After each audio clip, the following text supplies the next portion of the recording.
Hey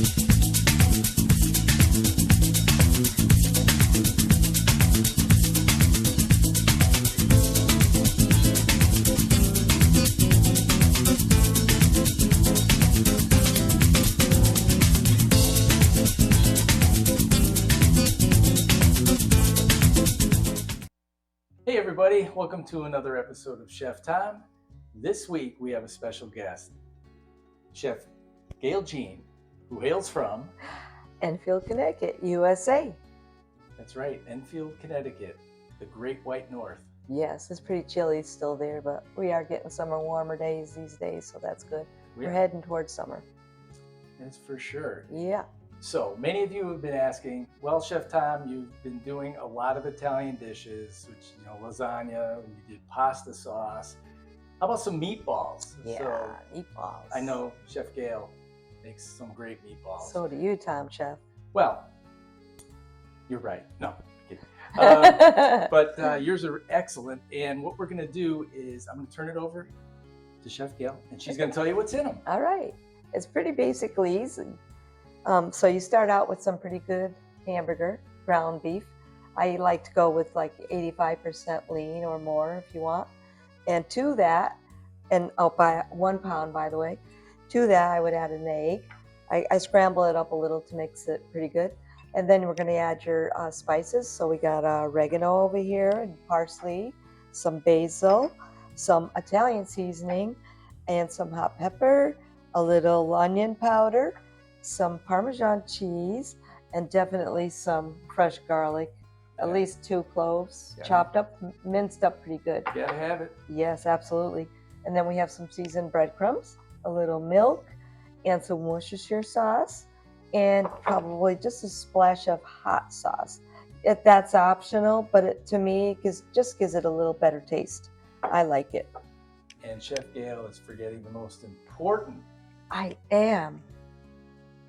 You gotta have good chefs gotta have their wine. Absolutely. While you're cooking, this is what makes cooking fun. It is, but not too much right until after or while it's baking. Right. Everything in moderation. That's my key. That's true, Chef Gail. Yes. All right. So now we're gonna go ahead and start to mix this all together. Yep. And then we'll start rolling the balls. Yes. We'll be right back. We'll see you in a minute. Okay, we're going to get to the mixing now. Yes. So here we go. You're on. This is alrighty then. I always like to use rubber gloves just because I don't like touching raw meat. It gets in my fingernails and then to me is very gross. But if you don't care about that, that's your prerogative. Okay, here we go. First I'm going to add my egg. From you. Okay, thank you, Tom. I'm going to add my oregano, my parsley, my Italian seasoning, and my basil. And actually I added a little salt in with that basil at the same time. So, and a little bit of hot pepper flakes, some onion powder. Okay, come on, there we go. Okay, some Parmesan cheese. The most delicious garlic. You can never have enough garlic, as they say. Except vampires. Vampires don't like garlic. They don't like it. Okay, I'm going to add my seasoned breadcrumbs. There you go, Tom. And about, I would say, 1.5 teaspoons of the Worcestershire sauce. So 1.5 teaspoons. Yep. Okay, little milk. Got to have moisture. That's what makes your meatballs nice and juicy and tender too. Just a dash of hot sauce, okay? Maybe 2. There we go. Okay, we're going to mix this up now and we'll be right back. Okay, well, are you going to be helping me roll these meatballs? I am, but you were mentioning to me something that seemed very important. Maybe that it is. It's one thing I forgot to mention. Okay, after you put your breadcrumbs in there, mix it, but don't over mix your meat because just mix it so you don't see the breadcrumbs anymore. Because if you over mix it, you're going to end up with a meatball that's tough, and it won't be as juicy. So just, yeah, try to keep it, to a minimum, just so everything's, incorporated. All right. So now we're going to make the meatballs. We're not going to make huge meatballs. Should I get this here? Yep, get that. We layered that with a piece of parchment paper. Parchment paper on a baking sheet? Yep, and it's great because, it makes for easy cleanup. Is it big enough or is that too big? Oh, no, this is going to be perfect size. Do you want to, put this out there and then we can do this together? Do this up here? Yeah, like that. Okay, yeah. Sure. Okay, so this is about the size that I make my meatballs. And I don't like that's the camera that's actually showing you. Yeah, I don't like them, too dense or anything. So that looks like a really good meatball to me.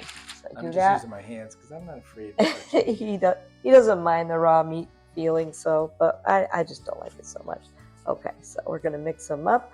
I don't know how many we're gonna end up with, but at least 25 or more. You think I'm here? Yeah. Well, the recipe that I use calls that it would make 25, but we'll see. Depends on the size mostly, You can make them small. Sometimes I like to make them smaller because they're easy to eat. Like when you put them in your pasta sauce, it's just like a one bite thing. Yep, I remember my mom used to make them really small and we put them in soup. Oh yeah, that's called that wedding soup, right? Yeah. Well, or any chicken soup. That's true. It doesn't matter. You don't have to call it wedding soup, but should we break on this part? No. I hope the camera's getting us rolling these up. How is that? Coming out pretty good there, Mr. Cameraman? Yeah, is it? Yeah. Seeing all this? We have our executive producer, Elliot, and he's really basically, he sets all the cameras up, gets everything working. He's quite the tech.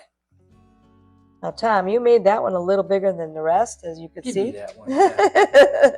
I like to make them all of uniform size, but you don't have to be perfect. I love meatballs, so I guess what happens is I want big meatballs. Well, that one's a little big. Guess. Okay. Is that okay? Oh, that looks Chef perfect. Gail, is that okay yes, with you? that'll pass. Okay. Be careful how you handle them. Don't squish them too much. I know, but I want it to just kind of stay together. They will. They do. See, if you even just push them a little bit like that, that makes a tender meatball. Believe me. Well, it's your recipe. I'm going to follow your rules. Well, yours is very much the same as mine. We basically use the same ingredients. So, except I think you probably fry your meatballs. I prefer to bake them. I've done them both ways. Mm-hmm. I've also just put them in sauce. Oh, and just let them cook right in the sauce. Yep, that's good. That makes a really flavorful sauce. It does. Yep, as long as you don't mind all the grease. Well, you actually can skim that off later. You could, especially if your sauce sits in the refrigerator. All that goes at the top. Oh, that's true. Yes, you're right. Absolutely right. Yeah, so I don't know how many that is. Let's see. 8, 12, 16, 17, 18, 19. Mm-hmm. Yours is 20. Yeah. 20. And let me just make a point is you should probably start your oven. Oh, yes, absolutely need to preheat it to 400. I'm going to do that right now, but we're not going to wait around for that to happen. So I'm going to... and now we'll finish up these meatballs. Just finish them up there, Gail. I sure will. I always have a good time making meatballs. I don't know. It just makes me happy. It is a happy food. Well, I like to cook. I love cooking. So anytime I cook anything, I really have a good time. I guess you could say I'm passionate about it. You are. All right. So here we have all our meatballs. How many did we end up getting? What do you got? 4, 8, 12, 16, 20, 24. Oh, you're right. You said 25. I was pretty close, wasn't I? This bowl was my mother's bowl. Oh. From I think around the 1960s. What were these called? These are Pyrex. That's right, yeah. Pyrex. Oh my gosh. They make these anymore. I don't think so, but they. Oh my goodness. Okay, the oven's now preheated, and Gail, tell them a little bit about the baking. What you talked about. To just put them in the oven, a preheated oven of 400, and I keep a close eye on them. I do set a timer, but actually after like 10 minutes, I like to look at them to make sure the bottoms aren't getting too brown. Because if they start to get too brown, you might want to just turn them so they don't start burning.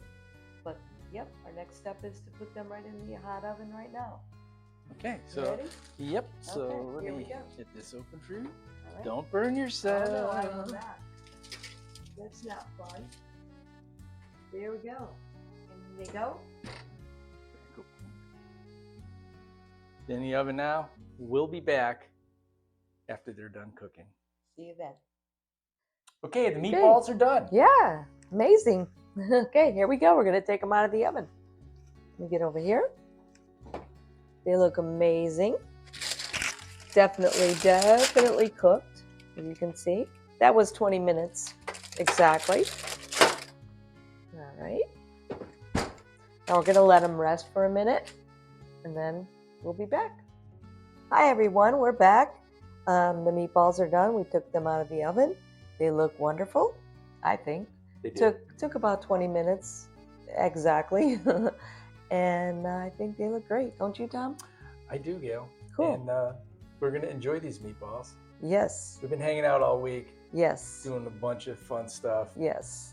This is the end of the week, Mm-hmm. our video, Right. and we hope everybody enjoys it. And just remember, these meatballs are so versatile. You can use them in sauce. You can make meatball grinders or Subways, whatever, however you say it. You can just have them plain with just a little sauce on the side and That's Parmesan cheese. Excellent way to have Yes, it. they're very delicious, and we hope you really enjoy them. So we want to say to everybody, Yes. and to you too, Gail. And you, Tom. Bon appetit.